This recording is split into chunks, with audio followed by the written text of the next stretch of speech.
इसीलिए हमने मैनिफेस्टो में साफ लिखा है, हमारी सरकार आएगी तो हम जाति जनगणना कराएंगे, इकोनॉमिक सर्वे कराएंगे और हिंदुस्तान के हर संस्था का सर्वे कराएंगे। मतलब यह पता लगाएंगे कि प्रेस में, मीडिया में पिछड़े वर्ग के कितने लोग हैं,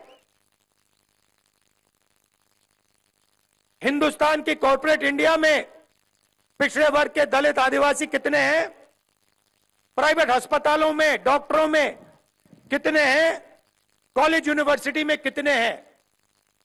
इससे दूध का दूध पानी का पानी हो जाएगा। हिंदुस्तान की जनता को पता लग जाएगा हमारी कितनी भागीदारी है। यह भाइयों और बहनों क्रांतिकारी कदम है। इससे क्रांतिकारी कदम हिंदुस्तान में नहीं हो सकता। यह जिस दिन जाति जनगणना हो जाएगा उस दिन देश की जनता को हिंदुस्तान की सच्चाई मालूम हो जाएगी। आपको पता लग जाएगा कितना बेवकूफ बनाया जा रहा है हिंदुस्तान की जनता का। और एकदम हिंदुस्तान की जनता जागरूक हो जाएगी और उसके बाद एक नई राजनीति शुरू होगी हिंदुस्तान में।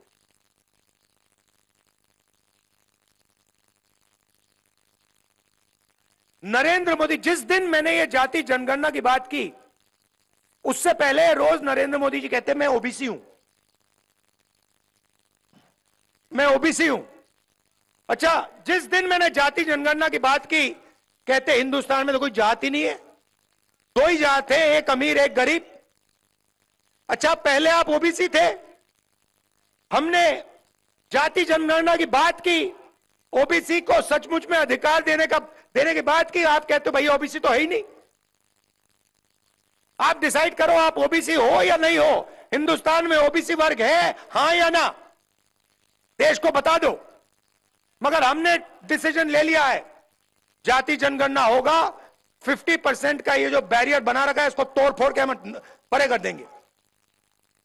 और जो हमारे सेंसस से हिस्सेदारी मिलेगी, मराठास को, धनगर को, बाकी छोटी छोटी जातियों को हिस्सेदारी मिलेगी।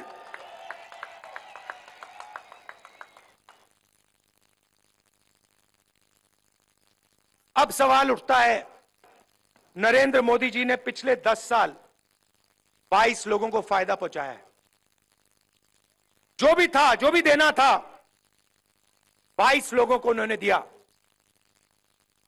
अभी मैं एयरपोर्ट पे, ये लखनऊ से आया, लखनऊ एयरपोर्ट, उधर अदानी जी का बड़ा वहां पे साइन था। लखनऊ एयरपोर्ट पकड़ा दिया उनको, मुंबई एयरपोर्ट पकड़ा दिया, सारे के सारे एयरपोर्ट पकड़ा दिए। पहले पब्लिक सेक्टर में 90% को रास्ता मिलता था, आरक्षण था, पब्लिक सेक्टर को पूरे प्राइवेटाइज कर दिया। रेलवे में आपको नौकरी मिलती थी, उसको प्राइवेटाइज करने में लगे हुए हैं। ये बुलेट ट्रेन का बहाना है इनका, प्राइवेटाइज करने का बहाना है ये। तो जहां भी आप देखो, जो आपके रास्ते थे वो सब बंद कर दिए। पहले आप सेना में जाते थे, पेंशन मिलती थी, अगर कुछ होता था शहीद का दर्जा मिलता था, कैंटीन मिलती थी, उसको भी खत्म कर दिया।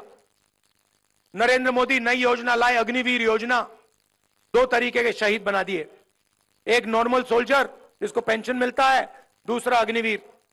अगर वो शहीद होगा उसको ना शहीद का दर्जा मिलेगा, ना पेंशन मिलेगी, ना कॉम्पेंसेशन मिलने वाली। तो आपके सारे के सारे रास्ते इन्होंने बंद कर दिए। अब इंडिया की सरकार आएगी तो ये आपके जो रास्ते हैं ये फिर से खोलने पड़ेंगे। और हम इसको तेजी से, बिना झिझक ये दरवाजे हम खोल देंगे, एक के बाद एक। पहली बात आपको बता रहा हूं, अग्निवीर स्कीम को हम खत्म करके उठा के बाहर फेंक देंगे। दूसरी बात, ये जो इन्होंने गलत जीएसटी बना रखी है, ये जीएसटी जो छोटे दुकानदारों को, स्मॉल एंड मीडियम इंडस्ट्री को खत्म करने वाली जीएसटी है, अदानी वाली जीएसटी है, इसको हम बदल देंगे। 5 अलग अलग टैक्स नहीं होंगे, एक टैक्स होगा, कम से कम टैक्स होगा। पहली बार हिंदुस्तान की हिस्ट्री में किसानों को टैक्स दे रखा है, किसानों से टैक्स लेते हैं। हमने डिसाइड किया है कि जितना इन्होंने पैसा ना ये 22 लोगों को दिया है, उतना पैसा हम हिंदुस्तान के किसानों को, गरीबों को देने जा रहे हैं। और मैनिफेस्टो में मैंने बोला है 3-4 हमने मतलब देश को हिलाने वाले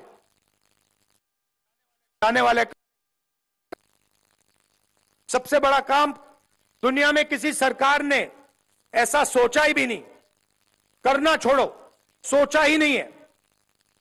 हिंदुस्तान के हर गरीब परिवार की हम लिस्ट बना रहे हैं। मोदी ने करोड़ों लोगों को गरीब बनाया ना, उन सारी की लिस्ट हम निकाल रहे हैं, सारे के सारे नाम। उन परिवारों में से हम एक महिला का नाम चुनेंगे, हर परिवार में से एक महिला का नाम चुना जाएगा और उस महिला के बैंक अकाउंट में 10,000 नहीं,